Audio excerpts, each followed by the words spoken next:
ఈ సంవత్సరం మకర రాశి వారికి ఆదాయం 8, వ్యయం 14, రాజపూజ్యం 4, అవమానం 5. ఈ సంవత్సరం మకర రాశి వారికి తృతీయ స్థానంలో శని, తృతీయ ద్వితీయ స్థానాలలో రాహువు, పంచమ షష్టమ స్థానాలలో గురువు, భాగ్య అష్టమ స్థానాలలో కేతువు, రవిచంద్ర గ్రహాలు గురు శుక్ర మౌఢ్యములు ప్రధానమైన ఫలితాలను నిర్దేశిస్తున్నాయి. ఆదాయ పరంగా పురోగతి ఏర్పడుతుంది. ఉపాధి అవకాశాలు కలిసి వస్తాయి. ఈ సంవత్సరం మకర రాశి వారికి ఆర్థికంగా బాగుంటుందని చెప్పుకోవచ్చు. వాహన సౌఖ్యం కలుగుతుంది. ఈ సంవత్సరం మకర రాశి వారు గౌరీ రుద్ర పాశుపత హోమాన్ని జరిపించుకోవాలి. చేతికి కుబేర కంకణాన్ని ధరించాలి. నిత్యం గౌరీదేవి పూజలు చేసుకోగలిగితే అనుకూలమైన మార్పులు ఏర్పడతాయి. మంచి ఫలితాలను అందుకుంటారు. ఎంతగానో శ్రమించి మంచి ఫలితాలను అందుకోగలుగుతారు. పోటీ పరీక్షల్లో ఒత్తిడికి గురైనప్పటికీ మంచి ఫలితాలనే అందుకుంటారు. మీరు కోరుకున్న మంచి కళాశాలలో యూనివర్సిటీలో సీటుని సంపాదించగలుగుతారు.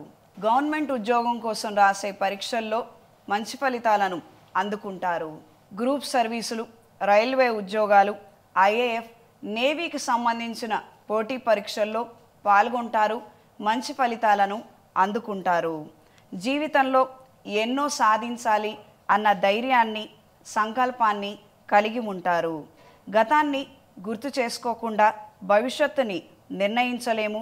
అలా అని గతాన్నే గుర్తు చేసుకుంటూ బాధపడడం ద్వారా ఏ ప్రయోజనం లేదు. ఈ విషయాన్ని గ్రహించుకొని మెలగండి. జీవిత భాగస్వామి సలహాలు సూచనలతో కొన్ని నూతన కార్యక్రమాలను ప్రారంభిస్తారు.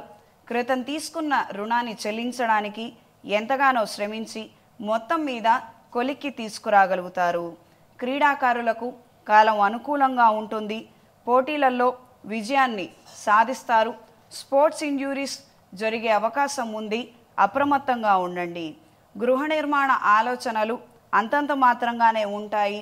సరైన సమయానికి కాంట్రాక్టరు, పనివాళ్ళు దొరకక పోస్ట్పోన్ అయ్యే విధంగా పరిస్థితులు ఏర్పడతాయి. పాత వాహనాన్ని అమ్మివేసి కొత్త వాహనాన్ని కొనుగోలు చేయాలన్న ఆలోచనలు నెరవేరుతాయి. పొలాలు, తోటలను కొనుగోలు చేయగలుగుతారు. కానీ మీ పేరు మీద ఉన్న పొలాలను, స్థలాలను సరైన ధరకి అమ్ముకోలేకపోతారు. మరి ఈ సంవత్సరం మకర రాశి వాళ్ళకి ఏలినాటి శని కూడా వెళ్ళిపోతుంది కదమ్మా? అవునమ్మా. సో మరి అంటే ఏలినాటి శని వెళ్లే ముందర మంచి చేసి వెళ్తాడా లేకపోతే చెడు చేసి వెళ్తాడా అనే సందేహం కూడా చాలా మంది ఉంటుంది.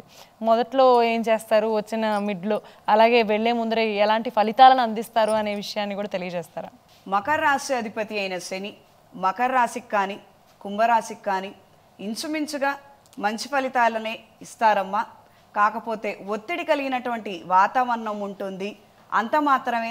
ఆ ఒత్తిడికి మనం కాస్తంత అనుకూలంగా ఉండి ఆ విధంగా మనం చేసుకోగలిగితే అనుకూలమైన మార్పులు ఏర్పడతాయి. మంచి విజయాలని సాధించగలుగుతాము. ప్రత్యేకించి ఈ ఏలినాటి శని డ్యూరేషన్లోనే స్పోర్ట్స్ రంగంలో ఉన్నవారికి కావచ్చు, కళారంగంలో ఉన్నవారికి కావచ్చు, ఒక అవకాశం వచ్చిన సమయంలోనే 4-5 అవకాశాలు రావటము, అన్నీ ఒకేసారి చేసుకోవడము, అన్నిట్లోనూ మంచి ఫలితాలను సాధించగలుగుతారు. ఈ రకమైన పరిస్థితి ఏర్పడుతుంది. ఏలినాటి శని ప్రభావం మకర రాశి వారికి వెళ్ళిపోతుంది. మంచి ఫలితాలనే ఈయన మనకి ఇవ్వబోతున్నారు. కమ్యూనికేషన్కి సంబంధించిన వ్యాపారాలలో ఉన్నవారికి, మార్కెటింగ్ డిపార్ట్మెంట్లో ఉన్నవారికి కాలం అనుకూలంగా ఉంటుంది.